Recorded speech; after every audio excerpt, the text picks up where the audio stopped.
Hey everyone, it's Jasmine Brooks in the Control Center here. Thanks for joining us on YouTube. This is 21 Next. We're working on a lot of stories tonight, and I want to bring in Andrew Klein following new developments tonight out of Lebanon County. So we're talking about a 13-year-old boy, Andrew, who lost his life. He was shot and killed in 2022, and now new evidence that the district attorney hopes will get us some more answers. So the boy again, 13-year-old, his name is Jason Rivera. How did he die? What happened? And what are we learning today? Yeah, Jasmine. So Jason was shot and killed, like you mentioned, a couple of years ago in 2022. He was grabbing something out of his uncle's truck when 12 shots were fired at him. So the district attorney's office, they found 12 bullet casings, which in the last couple of years, and really recently especially, they have done ballistic bullet testing. So when they get a report of a shooting or something like this happening, there is a database that PSP has, Pennsylvania State Police, and they track all of the information because one of the things she told me that I thought was interesting is similar to how, DNA is different among every person except for identical twins. It's the same thing with bullets. They're all different, but there could be some similarities. And that is one of the things that they found. So they found the bullet casings on the gunshots here that were used to kill Jason. They also found a series of shootings in Maryland it was the same thing. They found the bullet casings. They were able to test them through ballistic testing and connected the murder weapon to all three of the different cases. But at the end of the day, one of the big things that the district attorney told me was that the case is still hit a standstill right now. This hasn't led to as much uncovering as they would like. It really just means that they connected the murder weapon to another shooting, that being in Maryland, but have not been able to bring too much more back to our story here. This is horrible. 13, he's just a little baby. Going back to the original story, was he the intended target? Did they say? That wasn't clear. I mean, it was very, very unlikely that he was the intended target. When I talked to the DA, she told me, his uncle had been involved in some drug dealing and he faced some charges. So it could be something like related to that. But of course, didn't want to make any speculations on anything like that. They have gone through every bit of evidence. They've crossed every T, dotted every I that the attorney's office can do at this current point. But this situation now, they're back to hitting that standstill, moving forward. So, what's the big question, or what are you going to go after next to really put this together? Well, that's the thing is they don't know. I asked her, what kind of comes next in this, and the thing she said was, we're reaching out to the community. We need help because we've kind of exhausted a lot of our options at this point. The family has said the same thing. There's not really much else that they can do from their perspective, so they need somebody new to come forward. They kept saying, they were very adamant, somebody knows what Yeah. happened to Jason. Somebody knows who shot Jason. Somebody was smart enough to go into the murder weapon, and change the chamber that the gun is fired out of, to make those little changes to try and differentiate when that gun was used again, in that future shooting in Maryland. So somebody has the answers somewhere, and the family and the district attorney's office are just begging to find those. That is so heartbreaking. That poor little boy. Terrible. Andrew, thank you very much. Horrible. Speaking of guns, we're talking about Zero Eyes. Have you heard of it? Zero Eyes. What it is AI, artificial intelligence, being used in hundreds of schools across the country. Now, the Northeastern School District, that's in central Pennsylvania, they're the latest to get their hands on Zero Eyes. It's going to help detect firearms in our schools. The company uses this AI with also cameras that they already have in the schools, so they use them in tandem. They're identifying potential weapons in real time, and then first responders are immediately notified. Now, we actually spoke to the COO of Zero Eyes to get some information about this incredible technology. Basically, if this AI detects a potential weapon, that image is set back to the command center. At that command center, you have 24/7 staff of military and law enforcement veterans.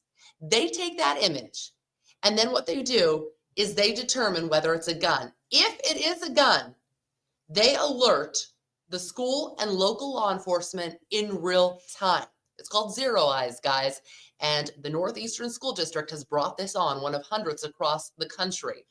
So it is really, really advanced technology, using artificial intelligence, using military veterans, using law enforcement veterans to make a detection of a gun in school quick and get law enforcement out there as quick as possible.